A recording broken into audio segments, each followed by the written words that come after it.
গতকাল ৩রা আগস্ট সোমবার প্রধানমন্ত্রী তারেক রহমানের পররাষ্ট্র বিষয়ক উপদেষ্টা মিস্টার হুমায়ুন কবির বাংলাদেশে ভারতের রাষ্ট্রদূত মিস্টার দীনেশ ত্রিবেদীর সাথে বৈঠক করেছেন। সেই বৈঠকের খবর আমরা জানি। প্রকাশ্য এই বৈঠকের পাশাপাশি গতকাল দীনেশ ত্রিবেদী বাংলাদেশের প্রধানমন্ত্রী তারেক রহমানের সাথে একান্তে মিটিং করেছেন, যে খবরটি আমরা জানি না। আজকে প্রধানত দীনেশ ত্রিবেদীর সাথে তারেক রহমানের বৈঠক নিয়ে কথা বলবো। শেষ পর্যন্ত সাথে থাকবেন। প্রিয় বন্ধুরা, প্রীতি, সালাম এবং শুভেচ্ছা নেবেন।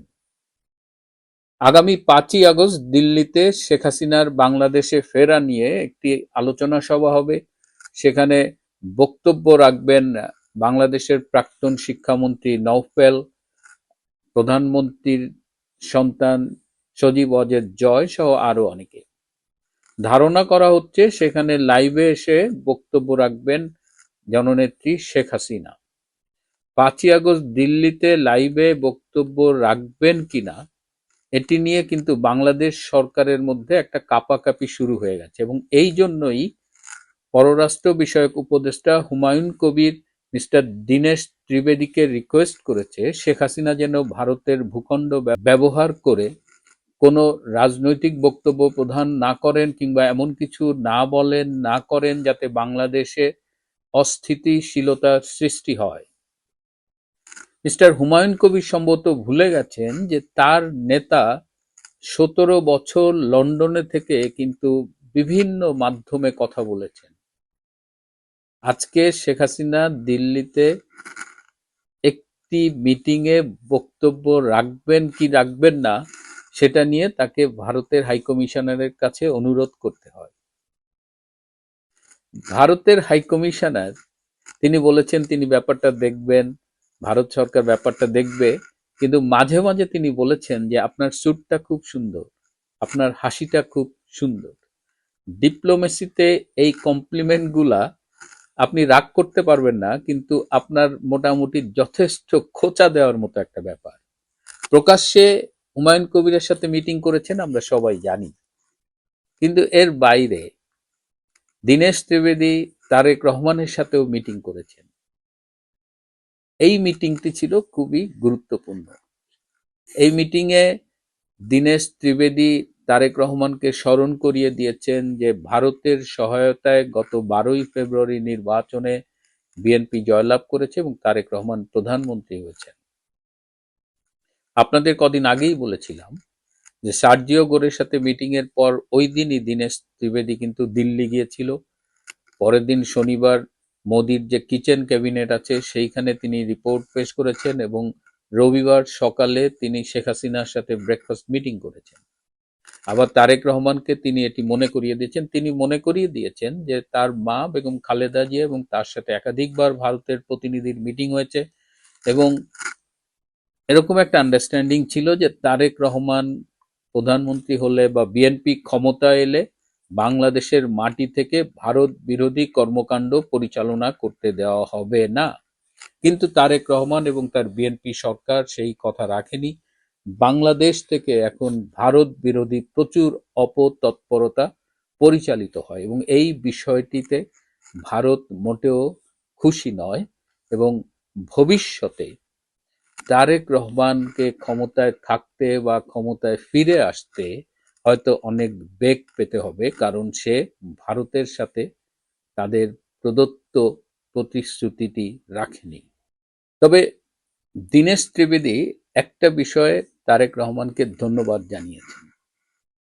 সেটি হলো ডক্টর খলিলুর রহমান কিন্তু সার্জিও গোরের সাথে মিটিংয়ে বলেছেন যে চীনের সাথে তাদের যত এমওইউ আছে, যত চুক্তি আছে সবগুলো ডিপ ফ্রিজে পাঠিয়ে দেবে, অর্থাৎ সেগুলো নিয়ে আর প্রসিড করবে না।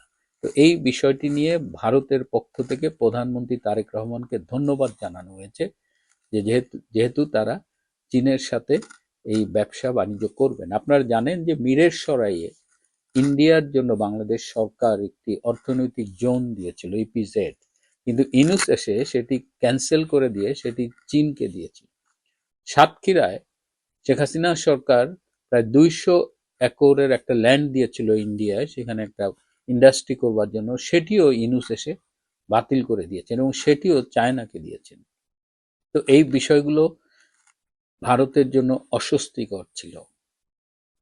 তো যাই হোক, ভারত এবং আমেরিকার চাপে পড়ে খলিল, মিস্টার তারেক রহমান এরা যখন চীন থেকে ফিরে আসতে চাচ্ছে, তখন চীন কিন্তু ভীষণ গোস্বা করেছে।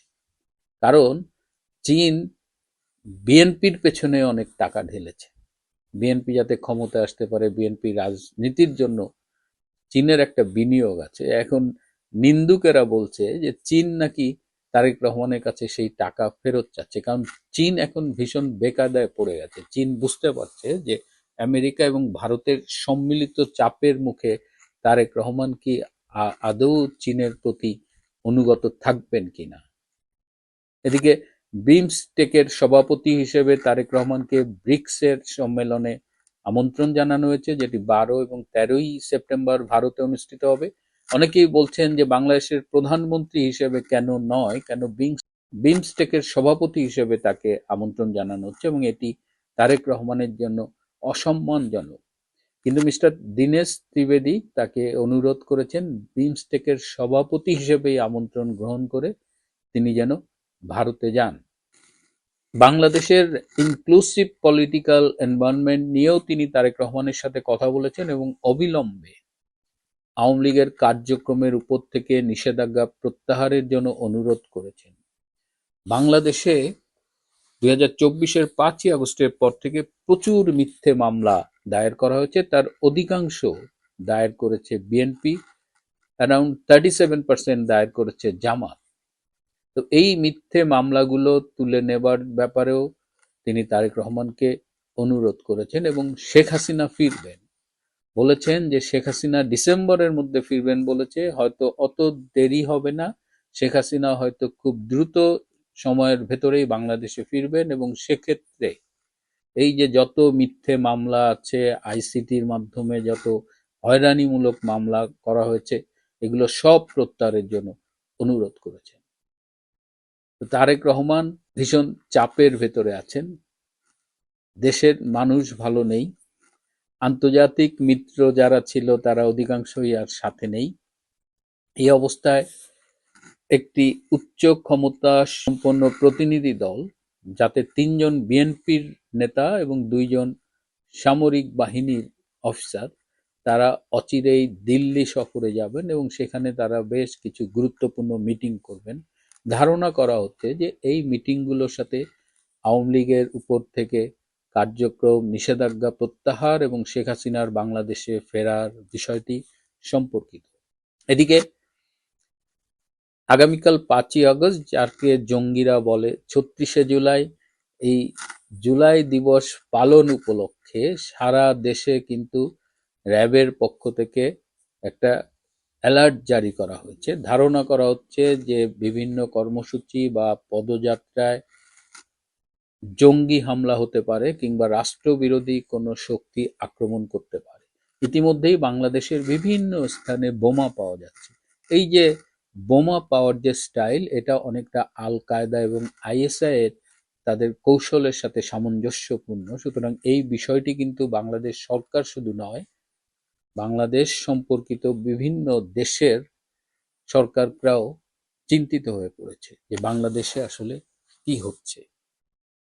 মোদ্দা কথা বলা যায়, তারেক রহমানের সরকার ভালো নেই। পুরো টার্ম কমপ্লিট করা তো দূরের কথা, কদিন ক্ষমতায় থাকবেন সেই আলোচনা বিএনপির ভেতরেই শুরু হয়ে গেছে। প্রিয় বন্ধুরা, আজ এ পর্যন্তই। ভালো থাকবেন, সুস্থ থাকবেন, তার চেয়েও জরুরি হলো নিরাপদে থাকবেন। সবাইকে অনেক ধন্যবাদ।